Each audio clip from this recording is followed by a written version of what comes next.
What was I like as a child? As a child, I felt like you were a very mean sister. You used to yell at me a lot, and I would be scared to talk to you personally. You would never invite me to any events, and I would just be in my own little world. Why do you think I was a mean sister? What do you think contributed to me acting that way towards you?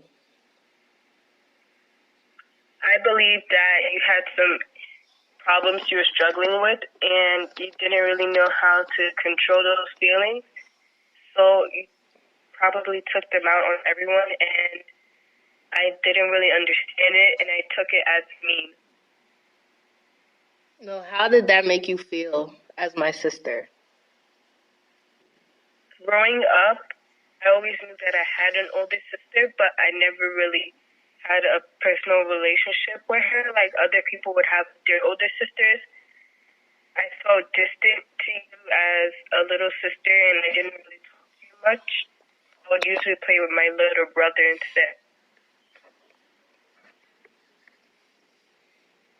Tell me about some of your favorite and least favorite memories from my childhood.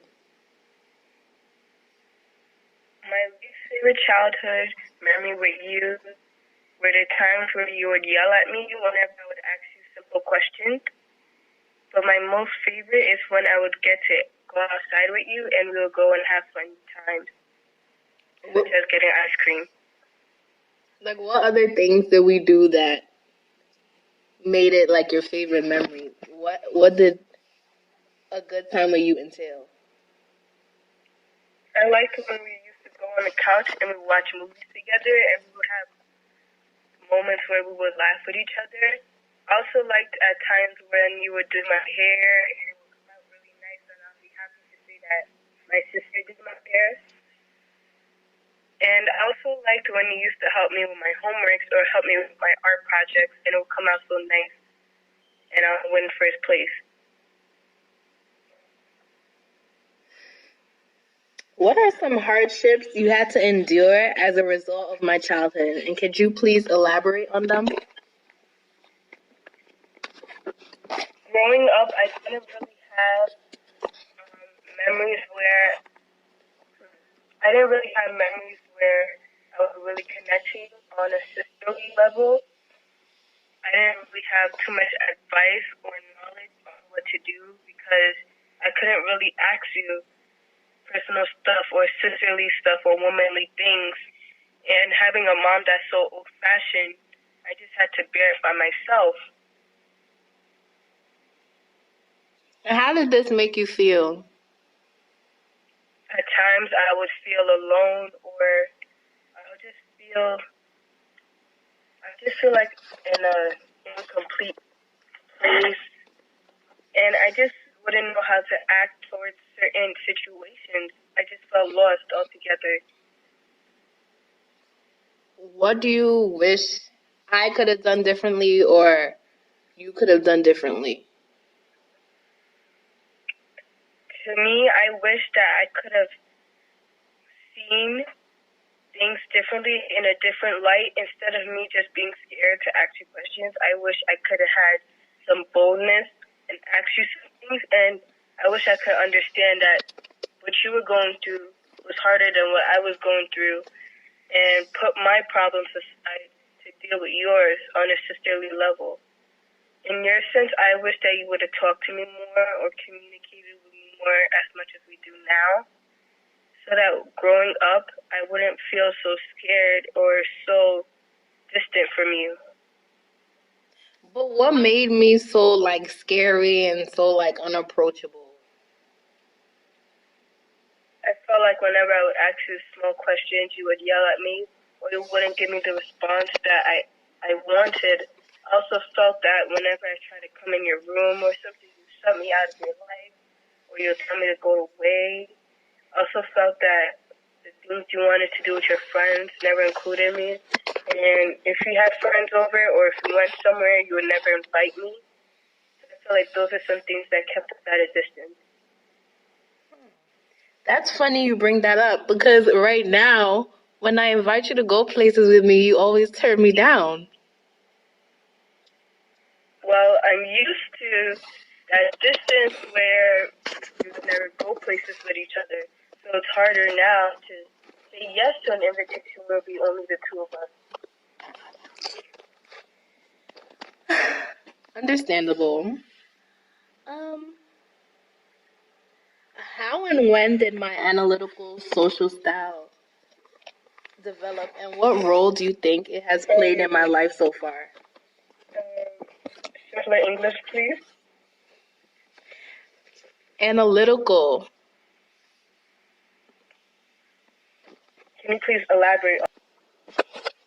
Okay, so to give you a better explanation of what an analytical social style is, here are some attributes of an analytical person.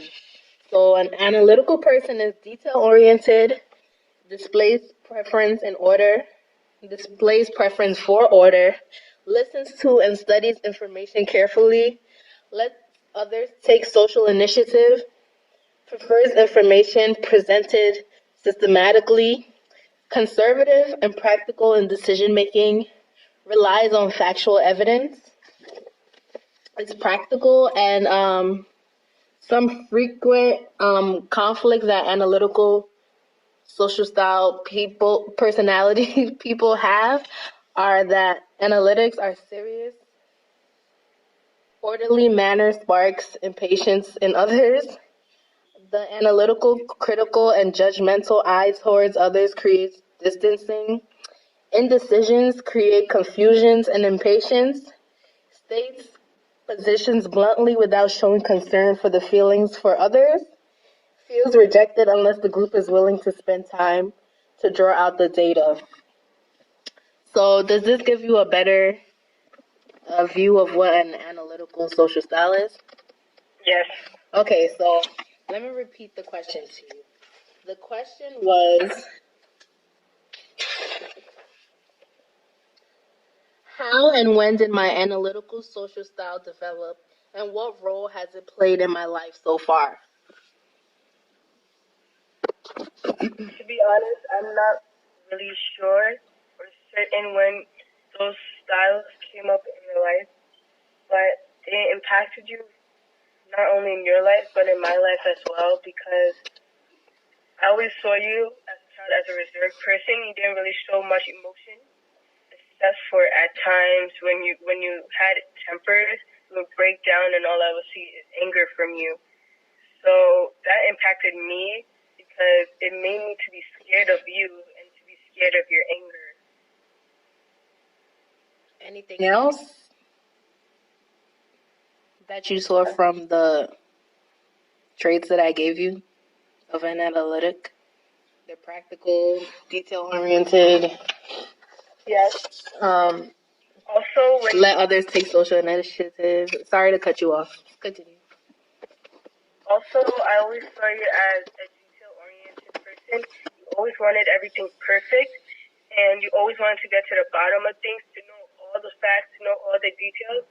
So when you didn't get that way or your way, you would not be happy. You want to know everything to its core, and that made me see you as a strong individual, actually, because it shows that you want to know everything that's going on, and it shows your leadership skills as a person. Oh, wow, thank you. But do you think my analytical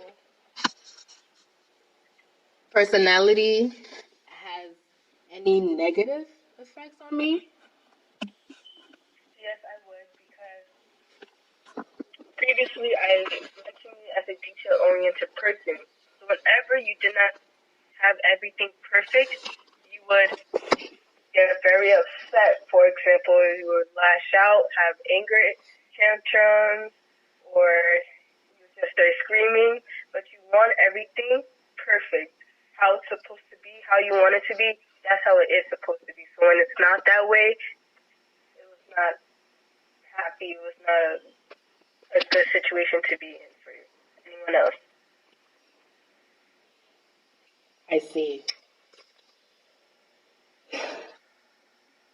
when did my nickname come about? Based on the stories I was told, your nickname was given by our younger brother, Andrew Jr., when he struggled to say your full name, so he shortened it to Nanya. And since then, not only him, but the entire family has been calling you Nanya for years now, and that name has stuck to you, and we actually replaced it in our household from your actual name to that name, Nanya, and it's always stayed with you, and it's going to stay with you until the rest of your life. What are some habits that I developed as a child, good and bad? As a child, I always saw like a sense of leadership within you because you being the oldest sibling, you always wanted to, you were always accounted for us, your younger siblings. So anything that would happen to us would be your responsibility. So you always wanted to make sure that not only were we safe, but we were also, happy, content with what we had or the privileges we got. So growing up, we always saw you as the oldest sibling, like the third parent, and that always made us like kind of safe in a way. Although you had your anger issues, but we always looked up to you as the older sibling. So someone we could always, in a way, go to if we need something else. But some negative traits were it wasn't always that you were approachable in some areas, like advice. Although you say you would give us advice, it would be hard to approach you with some of the things we wanted to say towards you. And also, it was also hard to connect with you with such a big age gap between you and us.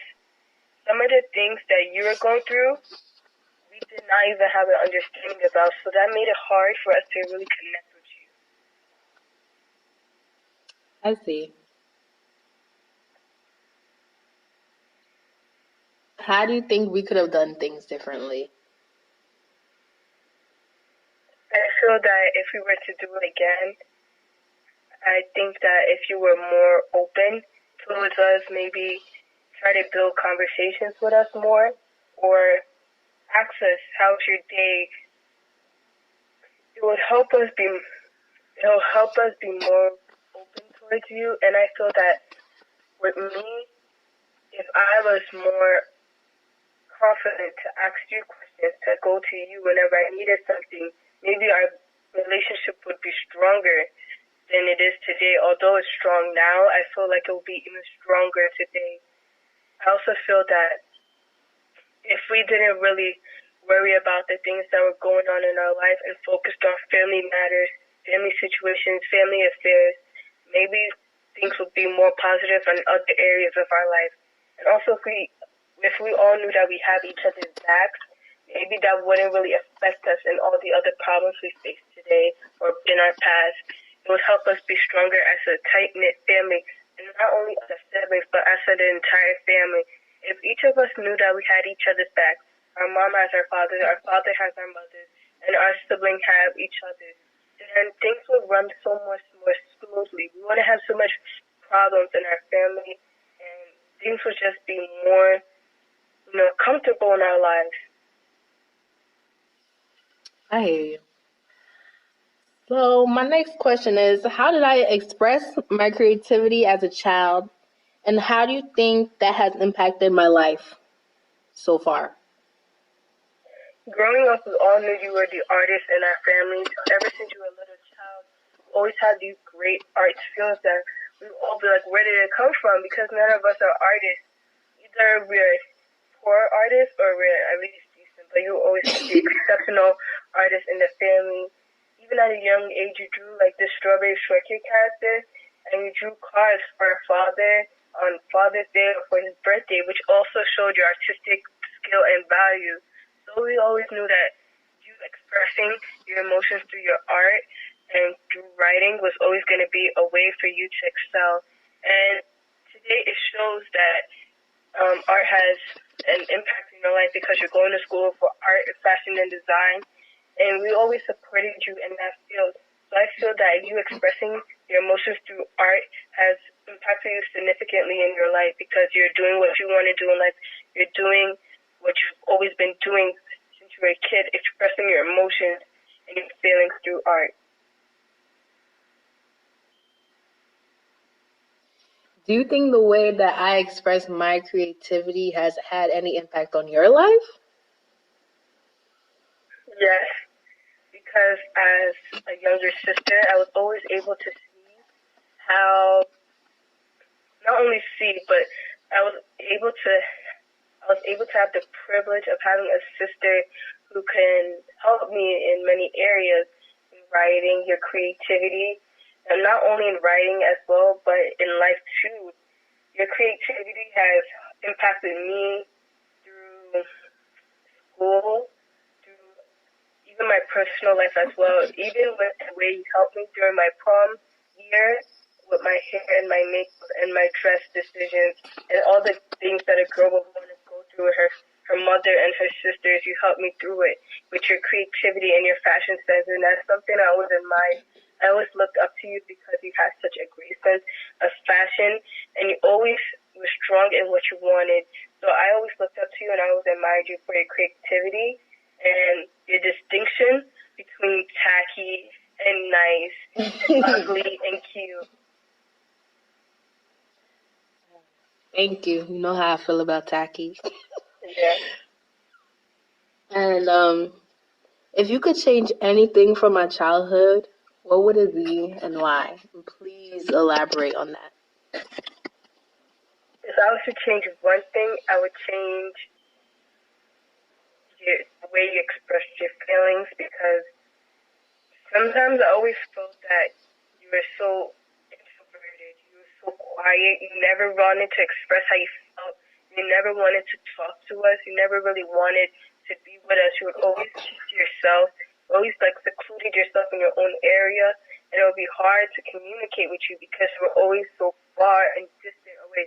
Although you can be 5 feet from us, it was as if you thought there was no one in the room.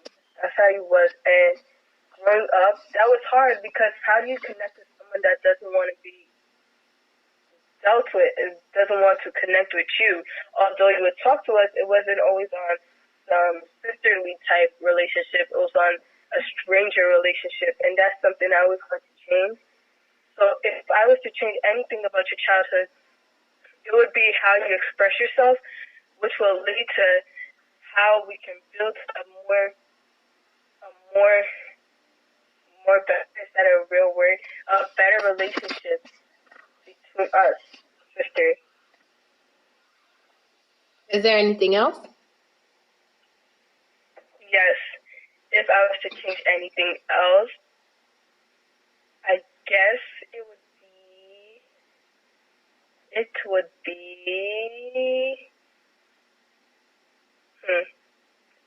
I guess it would be the way I felt about you, because I always thought that you looked at me as someone you didn't really like, but I feel that if I had changed my perception of the way you felt about me, it could have changed us.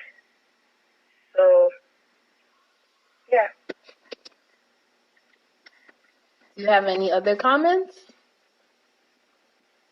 No.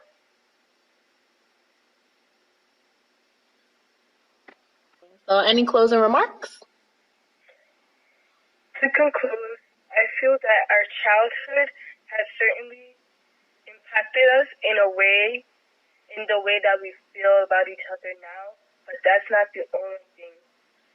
Because growing up, we didn't have such a strong relationship as we do now, but I feel that was because of misperceptions. The way you felt about me was not really how you felt about me, and I did not know that. Until the later years, I always saw you as this person who wanted to be secluded, who doesn't want to deal with me, who doesn't even look at me, a stranger in my own house. But that wasn't the way that you actually were. If I had actually opened up to you, maybe had more confidence and went towards you, I would see that that's not who you truly were. And I also felt that you had anger that was never dealt with or expressed in a way that it should, and that impacted you as a child and growing up as well. Art impacted differently, because even all this built up anger or all this emotion that you had and you never expressed by mouth, you expressed through writing. And you can see how much in your art, in your writing, in your creativity that it showed in your drawings, the detailedness, the precision in your art proved that there was a lot of emotion, there was like a lot of energy put into it, and that shows who you were as an individual growing up, and that's impacted you significantly. Do you think, like me not being in your life from the jump, from like the very beginning, had anything to do with it? Because I kind of like came into your life like a little bit later, so it's like it's not like you knew me from the first day you were born. You kind of like met me later. I feel that it's not really me who met you late, so it's more like you met me late. So, when you met me, I was a baby. I didn't have any feelings towards you. Um, I didn't have like a persona about you. It was more like how you felt about me. You wasn't there for my birth, so you didn't really get like a good opinion about me. So I feel that maybe that impacted you because you wasn't there for the birth of your little sister. You wasn't there for a while with your parents. So maybe that impacted our relationship as well. Thank you. Thank you for your time. It was nice talking to you. Thank you as well. I'm glad to share this memory with you and this. Let's rewind that. I'm glad to have this interview with you. Okay. Thank you. Bye. Bye.